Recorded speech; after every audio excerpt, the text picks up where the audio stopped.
Praise the lord. ఈరోజు దేవుని యొక్క వాగ్దానం, బలులు అర్పించుట కంటే మాట వినుట శ్రేష్టము. సమూయేలు మొదటి గ్రంథం 15వ అధ్యాయం 22వ వచనం.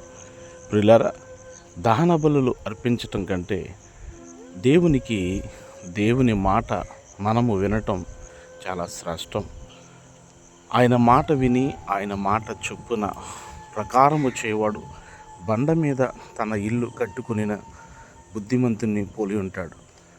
మన దేవుడైన యెహోవా మాట మనం శ్రద్ధగా విని ఆయన ఆజ్ఞాపించిన ఆజ్ఞలన్నిటినీ అనుసరించి నడిచిన ఎడల విస్తారమైన దీవెనలతో ఆయన మనల్ని నింపే దేవుడై ఉన్నాడు.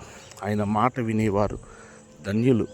ఆయన మాటను అనుసరించి నడుచుకుని ప్రవర్తించే వారిని దేవుడు ఇష్టపడతాడు. కనుక వాక్యమును అనుసరించి ఆయన మాట విని జీవితం. మీ కొరకు ప్రార్థించే దైవజనులు డేవిడ్ రాజ్ గారు మినిస్ట్రీస్ కాదు.